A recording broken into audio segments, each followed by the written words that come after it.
Ok les amis, c'est lundi. C'est lundi, j'ai l'impression que c'est la première fois que je vous parle depuis très longtemps. J'ai l'impression qu'on ne s'est pas vu ce week-end. Et c'est bien possible. Samedi on était chez mes parents et dimanche on a passé la journée ici. Il y avait plein de trucs à faire. J'ai commencé mes semis de tomates, je sais même pas si on a filmé. On a fait des colliers de pâtes avec les enfants. J'ai rattrapé mon retard dans mon repassage. J'ai fait un peu de cuisine pour aujourd'hui, comme ça je me suis avancée. Parce que cette semaine je travaille de 7h45 à 17h minimum, et là aujourd'hui je sais que je finis à 18h30, donc ça me laisse pas beaucoup de temps. Bon, il y a les siestes heureusement, mais des fois voilà, j'aurais peut-être pas le temps de cuisiner. Là ce matin je ne pensais pas, mais le petit a eu besoin de dormir un petit peu, donc là il dort une petite demi-heure, et j'ai l'autre petit qui va arriver d'ici 5 minutes. Donc mon repas pour ce midi est déjà prêt. On va manger un cake aux lentilles et aux petits pois et de la purée de carottes. Voilà. Et le facteur a tapé à la porte un quart d'heure avant l'arrivée du deuxième petit. Et en fait quand il a tapé à la porte, j'ai cru que c'était la maman qui arrivait. Je me suis dit avec un quart d'heure d'avance ça me va pas trop. Du coup j'ai ouvert la porte, j'ai vu que c'était lui, ça m'a rassurée. Mais il a tapé tellement fort que j'ai eu peur que ça réveille le bébé. Ça ne l'a pas réveillé bien évidemment. Et ensuite quand il est reparti je lui ai dit au revoir, à demain. J'étais tellement perturbée que j'ai dit au facteur à demain. Tu sais, genre c'est un parent qui m'a déposé son enfant. Non, c'était juste un colis, puisque j'ai commandé un gros colis de laine la semaine, il y a 15 jours, il y a 3 semaines même, parce que c'était les soldes, et je me suis fait plaisir, donc je vais aller regarder tout ça. Et voilà, et sur ce je vous laisse. Je ne sais pas quand est-ce qu'on se reprend, peut-être tout à l'heure, parce que je vais refaire de nouveaux semis. Donc je vous dirai où j'en suis, ce que je fais, etc. Bon les amis, il est... pas quelle heure il est, il doit être 14h je crois, 14h. Les filles sont retournées à l'école. J'ai un petit qui est rentré chez lui, un autre qui dort. Et moi j'ai fait des petits semis. Donc je vais vous montrer un petit peu ça. Je vais dans l'atelier juste à côté pour vous montrer ce que j'ai fait. Et surtout... pour vous, c'est pas seulement vous montrer ce que j'ai semé, mais vous montrer comment j'ai procédé. Voilà. Je suis dans l'atelier. Donc ici il fait une température assez fraîche bien évidemment, mais vu que c'est contre la maison et que c'est fermé, même si c'est pas chauffé, il fait toujours beaucoup plus chaud ici que dans la serre. En plus on a un Velux, une petite fenêtre par-ci par-là, du coup c'est quand même un peu lumineux. Donc j'ai fait, je me retourne. Alors hier j'avais fait là-dedans, donc en terrine comme ça, que j'ai mis sous cloche pour préserver un peu de chaleur. J'ai mis en terrine comme ça des choux raves. Ici on a deux variétés différentes de poireaux. J'ai fait des poireaux Malabar précoces, et ici ce sont des poireaux d'hiver Saint-Victor. Et là j'ai fait du céleri rave. Là le chou rave que j'ai fait c'est du chou rave blanc, donc c'est un peu sucré. J'espère que ça va marcher, parce que l'année dernière j'ai pas réussi. Et là les céleri raves, j'espère aussi que ça va marcher, parce que l'année dernière j'ai eu des gros problèmes à cause de la chaleur. Normalement ici ça devrait germer sans trop de soucis, donc je vais laisser ça là, et dès que ça aura bien levé je vais basculer tout ce petit monde dans la serre où ça va continuer de grandir tranquillement, et ensuite ce sera repiqué une fois que ça aura une taille suffisante. J'ai mis ça dans des pots d'assez gros volume, il n'y a pas beaucoup de graines hein, mais j'ai mis ça dans des pots assez profonds pour que les racines puissent plonger et que le truc puisse grossir suffisamment avant que je le repique dans autre chose. Donc voilà un petit peu pour les semis d'aujourd'hui. Pendant que j'y suis, je vais vous parler vite fait de comment je procède pour mes semis de tomates cette année. J'ai fait une première série de semis, ils sont ici, voilà, donc je vous montre, c'est dans des godets individuels. J'en ai fait 30 plants qui vont partir ensuite dans la serre au tout début du printemps. C'est pour avoir des récoltes précoces. J'espère avoir mes premières tomates fin juin, début juillet. Voilà, en faisant ça de cette manière là, et puis je referai une fournée de tomates qui iront elles à l'extérieur, et celles-ci je vais les semer à tout début mars je pense. Voilà, pour les piments et les poivrons ainsi que les aubergines, ça germe tout doucement.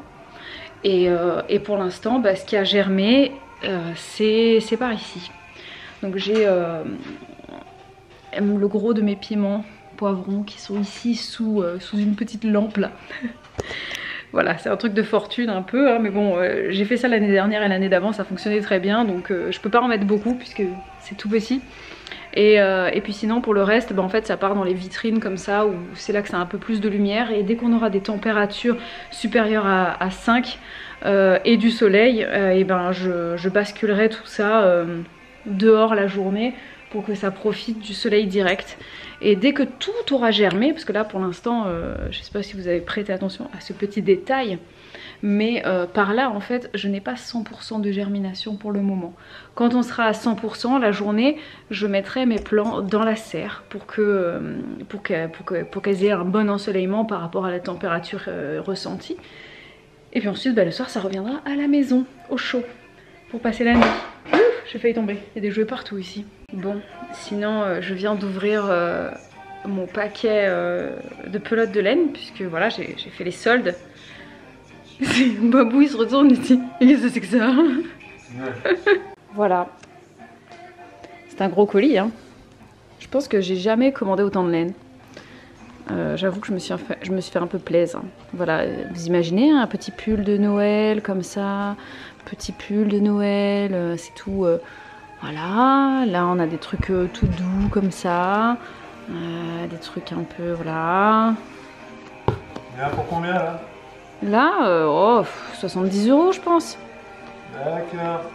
Mais au lieu de, je ne sais plus, mais j'ai fait facile moins 50 et parfois moins 70% sur les pelotes. Et j'ai pris que des laines qui sont toutes douces, et j'ai prévu de faire des pulls en veux-tu en voilà, pour les enfants, pour moi.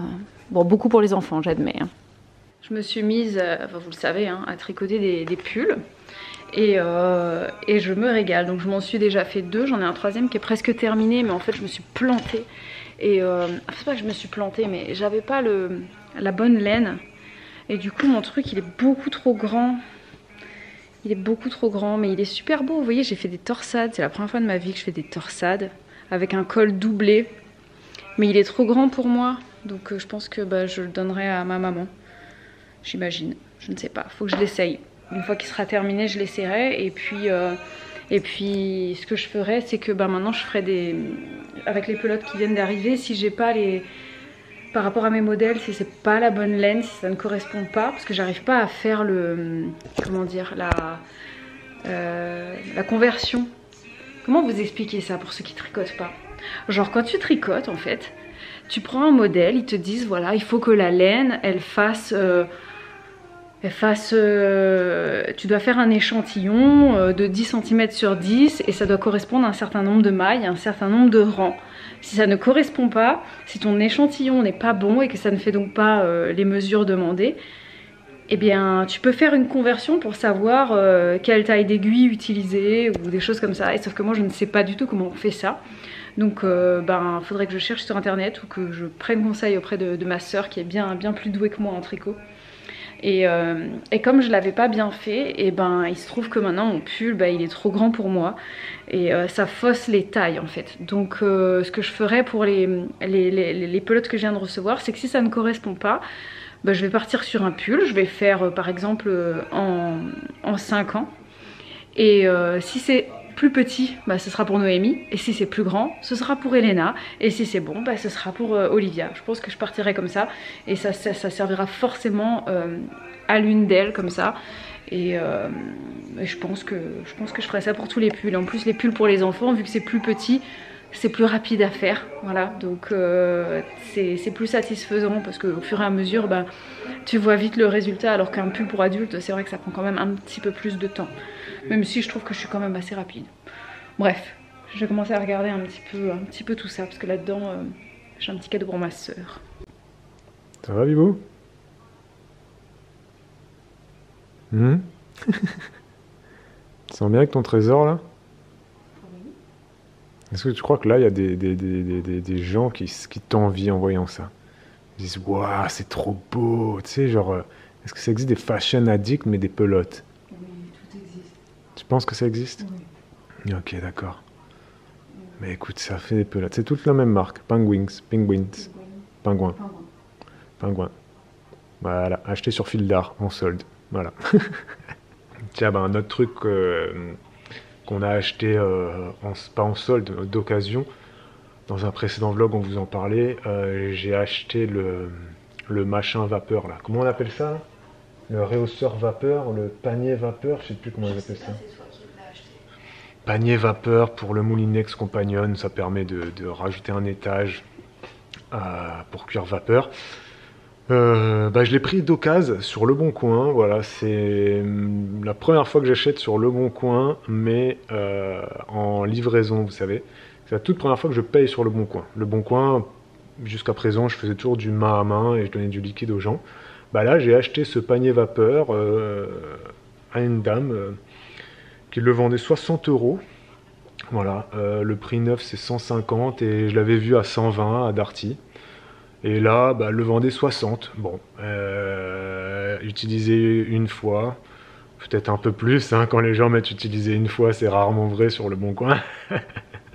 Mais il m'avait l'air d'être nickel et elle m'a dit qu'elle s'en servait pas, que ça lui servait à rien. Donc voilà, et donc j'ai payé Le Bon Coin en ligne là, et puis comme Vinted, hein, la dame va l'envoyer en mondial relais, et j'irai le chercher. C'est une toute première, voilà. Alors Le Bon Coin par contre il débite direct, hein. Je sais pas si Vinted ça fait ça, je me rappelle plus, enfin je sais pas en fait, parce que c'est Bibou qui gère Vinted, donc je sais jamais vraiment comment on est débité. Mais là, Le Bon Coin, j'ai payé et j'ai été débité direct, mais instantanément, hein, dans la journée. Hein. Enfin, le lendemain, ouais, j'exagère un peu, je suis marseillais, mais... Et j'ai été débité avant même qu'elle envoie le truc. Mais bon, voilà, j'espère que ça va bien se passer. Première expérience d'achat en livraison sur Le Bon Coin. Affaire à suivre et j'espère qu'il est vraiment en bon état, ce petit truc d'occasion. On verra. Babou est en train de faire un montage et il est en train de parler d'un truc, enfin c'était moi qui étais en train de parler et je vous expliquais quelque chose par rapport à Haring et en fait le petit s'est levé. Et donc je m'étais dit je vais vous raconter la suite maintenant, sauf que je me rends compte que c'est tout à fait possible que le même scénario arrive, c'est-à-dire qu'il se réveille parce que là c'est bientôt l'heure. Donc je vais essayer de faire très très rapidement.